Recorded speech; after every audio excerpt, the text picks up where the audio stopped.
이 시간 함께 나누실 하나님 말씀은 레위기 7장 15절에서 18절까지 말씀입니다.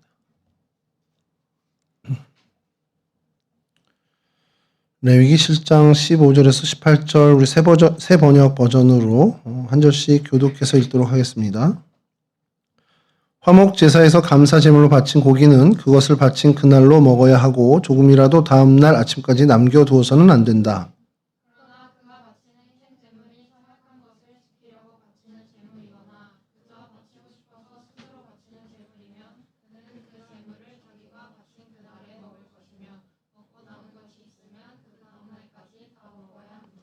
그러나 사흘째 되는 날까지도 그 희생 제물의 고기가 남았으면 그것은 불살라야 한다.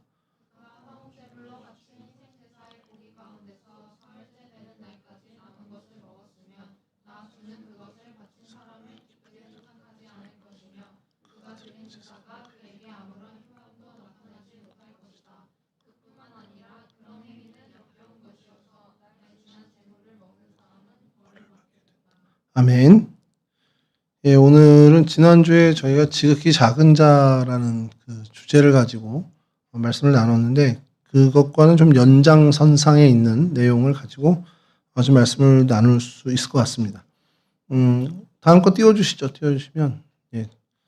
요즘 뭐 컴퓨터가 그림을 너무 잘 그려줘서 화목제는요, 말 그대로 피스, 평화를 이제 도모하는 제사입니다. 그러니까 평화를 위한 예배죠. 무엇보다도 하나님과 우리 사이의 화목을 도모하는 예배고 또 그 화목이 이어져서 우리와 세상 또 우리와 우리 주변의 생명들과의 화평, 그 평안을 이루는 그러한 예배입니다.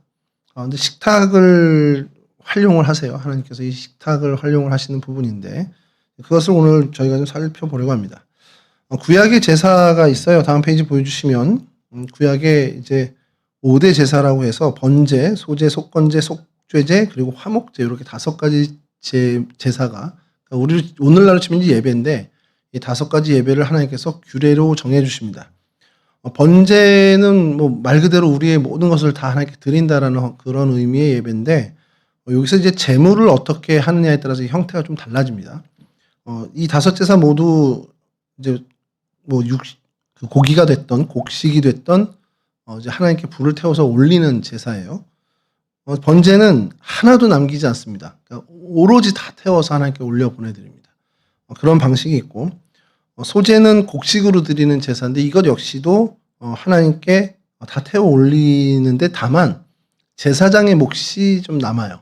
제사장들이 그걸로 생활을 했기 때문에 레위인들이 그게 있고 속죄제, 속건제가 있는데 이건 나중에 우리가 이 제사 부분을 좀 성경 공부를 하게 되는 부분이 있거나 하게 되면 좀 더 상세히 얘기하겠지만 속죄제, 속건제는 이제 죄의 문제를 다루는 예배입니다. 내가 뭔가 하나님한테 잘못했었거나 그리고 잘못한 것이 깨달아졌을 때 하나님 앞에 즉각적으로 드리는 예배인데 그럼 둘 다 죄에 대한 문제인데 속죄제는 뭐고 속건제는 뭐냐 이제 구분을 좀 지어야 되잖아요. 쉽게 좀 설명을 드리면 속죄제는 돌이킬 수 없는 죄에 대한 문제입니다. 제가 가해운을 어떻게 하다가 때렸어요. 뭐 그런 일은 별로 일어나진 않지만 어떻게 때렸어. 그런데 그게 하나님이 나에게 이거 굉장히 잘못한 일이야라고 깨닫게 해주셨어요. 근데 그걸 물을 수가 없잖아요. 저보고 그럼 내가 너 한 대 때렸으니까 너 나 한 대 쳐라. 그럼 이제 폐륜이 되니까 그건 안 되고 그러니까 이거는 돌이킬 수 없는 죄가 있어요. 그리고 뭔가를 내가 했는데 이미 돌이킬 수 없는 잘못이 됐다면 그건 이제 하나님께 속죄제를 드리는 거고 제가 뭔가 누군가에게 돈을 빌렸는데 갚지 않았어. 그리고 그걸 잊어버렸어.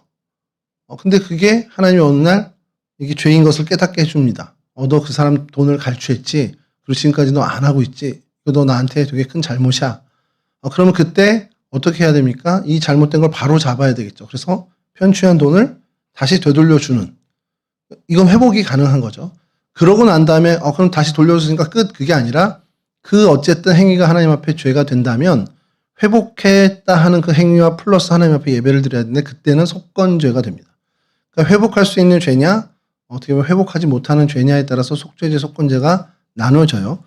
근데 이것 역시도 하나님 앞에 다 제물을 불태우는데 뭐 소가 될 수도 있고 염소가 될 수도 있고 양이 될 수도 있고 비둘기가 될 수도 있는데 어쨌든 하나님한테 다 태워서 드리는데 이건 역시도 제사장의 몫이 조금은 남아 있습니다. 그래서 제사장에게 드릴 것을 좀 떼어서 드리고 그다음에 이제 다 불을 태워요. 그런데 이제 화목제만큼은 조금 형태가 다른 것이 하나님께 드리는 제사입니다만 제사장 몫을 떼어요. 이것도 뭐 넓적자리 얼마 이렇게 이제 성경에 규례가 있는데 제사장 몫을 떼고 나머지는 불태워서 하나님께 드리는 게 아니라 제사를 드린 이 사람이 오늘 우리가 읽은 본문처럼 가져가서 먹어야 되는 겁니다. 근데 여기 끝에 보이시면 화목제의 핵심 정신은 나눔입니다. 근데 지난주에도 살짝 좀 얘기를 드렸지만 가져가서 내가 다 이거를 해결할 수가 없는 양이 될 경우가 많습니다. 그러다 보니까 가족과 또 주변 사람들과 이걸 나눌 수밖에 없는 그런 하나님이 좀 뭔가를 만들어 놓은 장치처럼 만들어 놓으신 예배가 바로 이 화목제입니다. 다음 페이지 보여주시면 이제 화목제도 이제 경우가 있습니다. 예, 다음 페이지 넘겨주시죠. 예, 뒤에 좀 다음 페이지 넘겨주시죠. 예. 이 핵심 정신이 나눔이라고 표현하는데 감사한 일이 있을 때 감사의 화목제로 해서 드리는 그러니까 내가 어떤 너무 감사한 일이 있어서 하나님 앞에 화목제를 드려야겠다 해서 제사장을 찾아가서 화목제를 드리는 경우가 있고 또 뭔가 하나님한테 서원을 하는 거예요. 내가 하나님 이러이러한 일들을 내게 주셨으니까 내가 하나님 앞에 이런 헌신을 하겠습니다. 그러니 이 예배를 제가 드리고 헌신의 각오를 다지겠습니다 하면서 서원제라고 해서 하나님께 서원할 때 드립니다. 그리고 이런 거 저런 거 없어. 그냥 나 하나님한테 너무 드리고 싶어.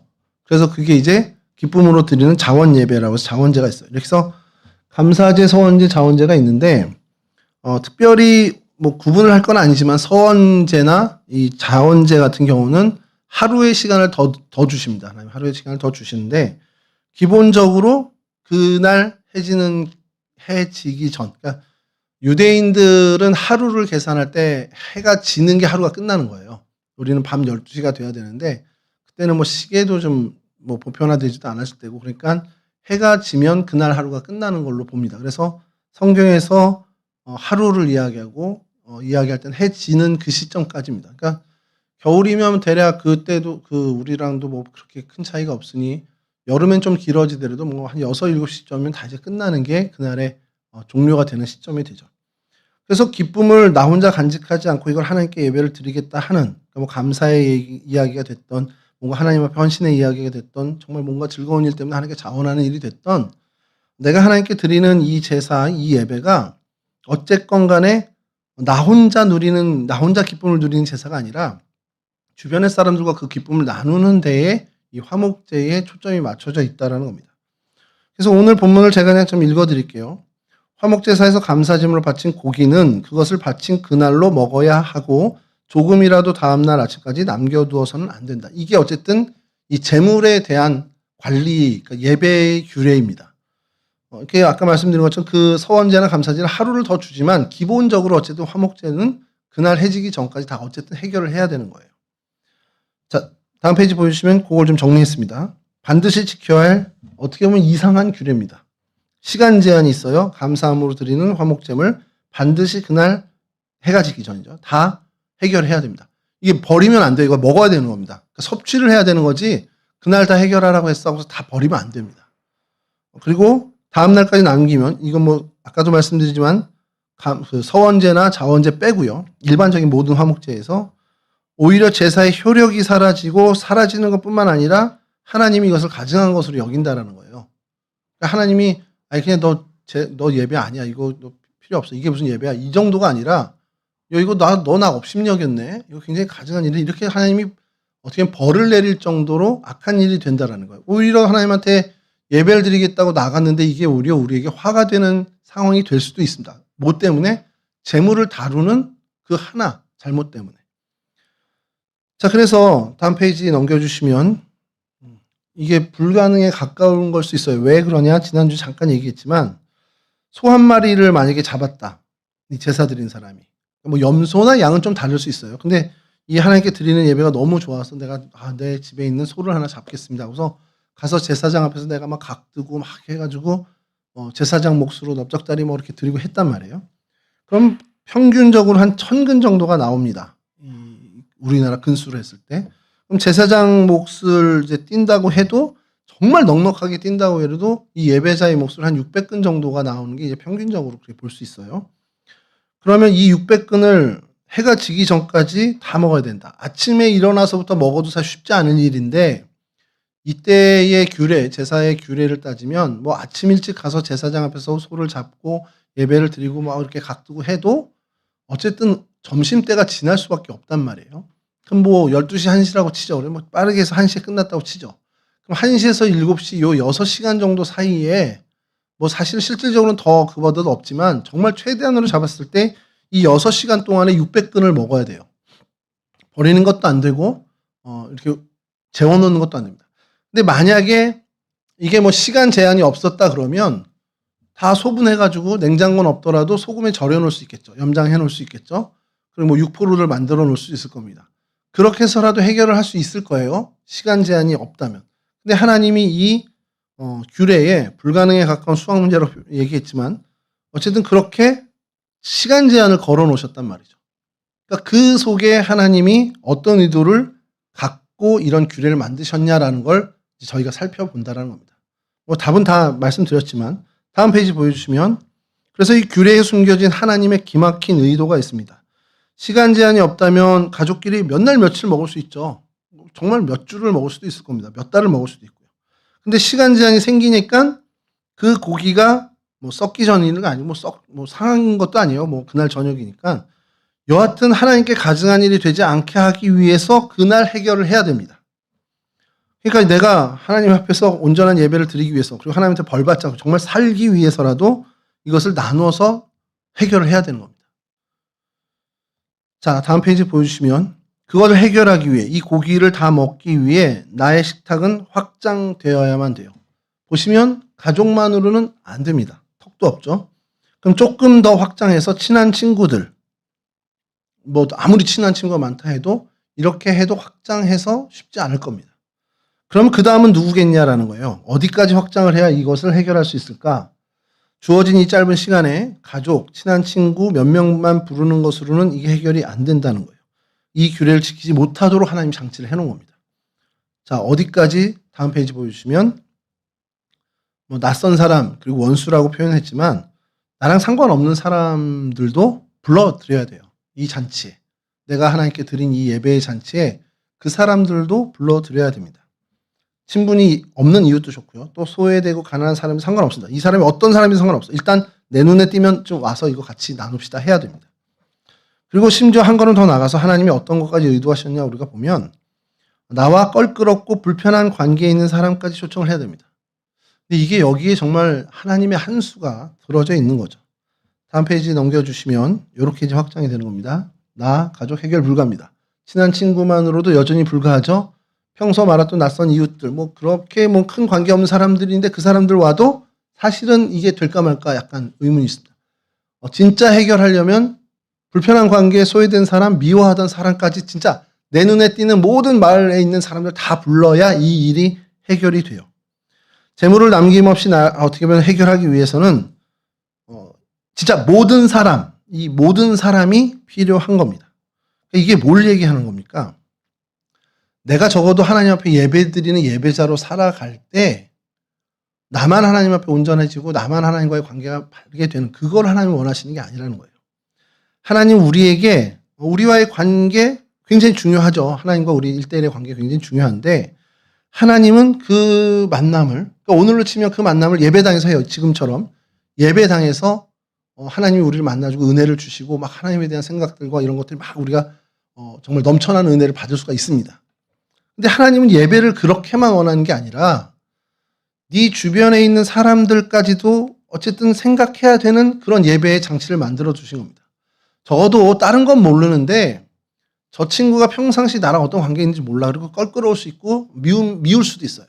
불편할 수도 있어요. 근데 다른 건 몰라도 내가 하나님 앞에 올바른 예배자로 살아가는 데 있어서만큼은 그 사람이 나에게 정말 필수적인 사람이 되는 겁니다. 정말 주어받고 싶은 그 사람도 내가 하나님 앞에서 예배자로 살아갈 때 나한테는 정말 필수적인 존재, 정말 필요한 사람이 되는 그 놀라운 신비를 하나님 우리에게 주셨다는 거예요. 무슨 얘기냐면 구약의 제사의 정신이 오늘날 예배의 정신으로 온다면 다음 페이지 보여주시면 아니 그 전에 거 전전 거 아닌가요?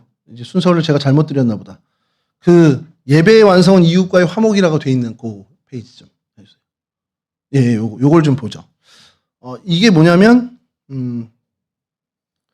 하나님이 하나님과 우리와의 화목을 원하십니다. 근데 그거는 우리가 충분히 오늘날의 예배에선 이 예배당에서 드리는 예배로 또 개인적인 큐티나 묵상, 개인적인 하나님을 예배하는 그 예배, 우리가 흔히 얘기하는 예배 형태로 가능해요. 그렇게 하나님과 관계를 맺어갈 수 있습니다.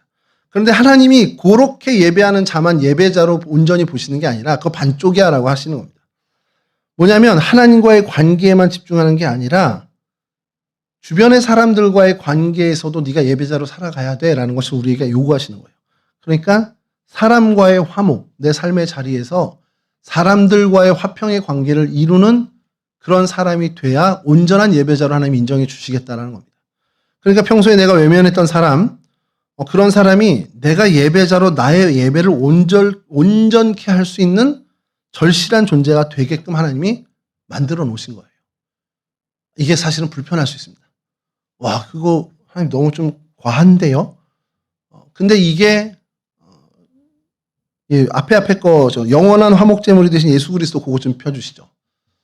이게 제가 감사합니다.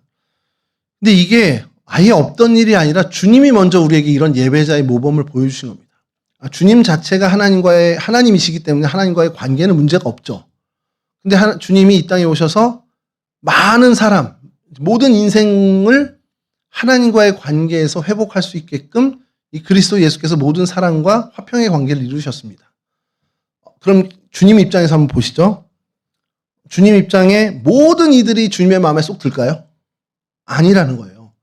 심지어 주님을 십자가에 못 박은 그들을 위해서까지도 주님은 피를 흘리셨습니다. 이게 우리에게 주님이 주시는 화평의 그리고 하나님의 자녀, 하나님을 예배하는 예배자의 모습의 원형을 보여주신 거라는 거예요. 다음 페이지 그 퍼즐 좀 보여주시죠.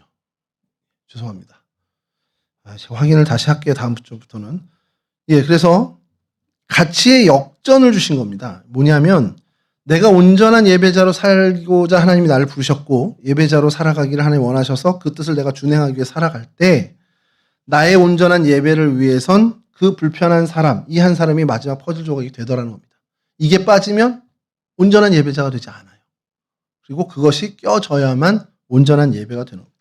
그러니까 내가 평소에 쟤는 왜 저래? 그러고서 무가치하게 여겼던 사람들이 있을 거예요. 그리고 내가 평소에 그냥 불편해서 좀 이 사람하고는 좀 대면하고 싶지 않아. 이렇게 될 수 있어요. 요즘 제 주변에서 많이 듣는 단어 중에 하나가 패급이라는 단어를 많이 듣거든요. 저거 패급 막 이렇게 듣는데 심지어 그 패급으로 내가 생각하는 그 사람조차도 그 사람과 화평의 관계를 내가 이루어야만 하나님이 나를 온전한 예배자로 인정해 주신다라는 겁니다. 이게 되게 우리에겐 과한 요구일 수 있지만 그래도 이거는 변하지 않는 사실입니다. 하나님이 우리에게 요구하시는 이 요구는 그렇다고 우리가 신앙 버릴 수 없잖아요. 여러분, 하나님이 우리에게 좀 나한테 너무 과한 예배를 요구하시네. 그럼 나 이제 하나님이랑 세이 굿바이 해야지. 이게 이럴 수 없잖아요. 여러분 어차피 평생 하나님을 섬기고 하나님과 관계 맺고 하나님을 예배하는 예배자로 살아가야 되는데 그러면 방향을 잘 잡고 이게 하나님이 원하시는 방향이구나. 그럼 좀 어떻게든 노력해 보시겠다는 그 결단이 있어야 된다는 겁니다. 자, 오늘날 우리는 누구와 화목해야 합니까? 그 페이지 좀 열어주시면. 자, 여러분 그럼 이 사람이 누굴까를 지금 생각해야 돼요. 하나님 앞에 내가 온전한 예배자로 살아가기 위해서 평소에 미워하거나 무시했던 사람이 있을 수 있어요. 근데 그 사람이 필수적인 존재라는 걸 이제 우리가 알았습니다. 내 일상에서 내가 살아가는 일에 대해서, 그러니까 여러분들이 일상생활을 하는 거에선 이 사람들이 별로 필요하지 않을 수 있어요. 내 인생에 별로 도움 안 될 수도 있습니다. 여러분들이 살아갈 때 김 부장님, 최 부장님 너무 힘들게 하는데 이제는 그 사람들은 거리 두고 살아야겠다. 이렇게 사는 건 일상에서 상관없습니다. 그러나 하나님 앞에서 내가 예배자로 살아가겠다 하는 결단을 쓰고 그런 삶을 살겠다 한다면 그 사람을 가서 적시로 화평까지 못한다 하더라도 그 사람을 미워하거나 저주하는 마음들을 이제 내려놓는, 그리고 혹여나 내가 조금이라도 친절을 베풀 수 있는 행위를 해나가는 노력들이 필요하다라는 겁니다. 이게 하나님이 우리에게 요구하시는 예배자, 여러분들에게 요구하시는 하나님의 뜻입니다. 자, 마지막 페이지 보여주시죠. 삶의 현장으로 이어지는 예배의 여정인데 이게 왜 그러냐면 여러분 수없이 어렸을 때부터 들어왔을 거예요. 이 예배당에서만 드린 예배가 아니야. 우리의 삶의 자리로 가서 이어져야 돼. 이 얘기를 귀따갑게 들어왔을 겁니다. 근데 그게 구약의 제사의 규례에도 그대로 드러나 있다는 거죠. 예배의 어떤 시작과 준비, 그런 어떤 가정에서부터 그런 모든 것 1단계라고 치면 이제 2단계 우리가 예배당에 와서 하나님을 예배하는 예배가 여러분들의 삶에 이어지고 있고 실제로 여러분 그 부분에 있어서는 지금 잘 해내고 있습니다. 하나님 앞에서 그 예배를 드리는 그 절정의 예배의 삶을 살고 있죠. 근데 하나님은 거기까지만 원하는 게 아니라 예배당 문을 이제 열고 나갈 때 그리고 나의 일상의 자리에서 내 주변에 나를 만나게 하신 이 사람들이 우연하게 하나님이 나를 만나게 한 게 아니라 하나님의 계획하에 만나게 한 사람이라는 걸 인정해야 된다는 겁니다. 그럼 그 사람과 하나님이 내가 평화의 관계, 화평의 관계, 나눔의 관계를 가지라고 내 옆에 붙여주셨다는 거예요. 여러분 잠깐 한번 주변 좀 되돌아보시죠. 이렇게 옆에. 예. 제아 자매하고 예림 자매가 거의 여기 나서부터 같이 지내왔죠. 엄마 아빠가 지나고 같은 교회 다녔으니까 우리가 같은 해에 태어나서 이렇게 친구가 됐어. 우연일 수 있겠죠. 그렇게 볼 수 있으면. 근데 그게 아니라 저 먼 과거에서부터 하나님이 그래 제아한테는 예림이를 좀 붙여줘서 화평의 관계를 하게끔 해야지. 예림이한테는 제아를 붙여줘서 둘이 선한 화평의 관계를 여러 사람들에게 보여주는 모델로 삼아야겠다. 이 계획이 있어서 붙여주셨다는 겁니다. 근데 그걸 인정하냐 안 하냐에 따라서 삶의 질은 완전 달라지겠죠. 이 친구 하나님이 나한테 맡긴 사람이야 라고 이 사람을 대하는 것과 그냥 동성교회 다니니까 내가 만난 거지. 이렇게 대하는 것은 천지 차이가 나요. 근데 어려서부터 만난 친구 말고 그 이후에 만난 이제 올해 처음 여러분들이 청년부 지체로 만나게 된 송영무는 동성교회에서 자라나지 않았습니다. 심지어는 용두동교회에 아직도 이름이 있다라는 얘기를 듣고 있어요. 자, 근데 어떻게 해서 우연히 왔어요. 여러분들 생각할 땐. 근데 그거를 쟤 어쩌저쩌고 흘러 우리 그냥 예훈이 친구라 이렇게 해서 어떻게 왔어. 라고 송영문을 대하는 것과 그 태도와 이건 하나님이 우리한테 허락하지. 우리 청년부 공동체한테 하나님이 허락하신 지체구나. 하나님이 우리한테 맡겼네. 하나님이 나한테 화평의 관계를 하라고 맡겼네. 라고 대할 때의 자세는 천지 차이라는 겁니다. 윤섭 형제의 제대가 왜 하필이면 이때일까요?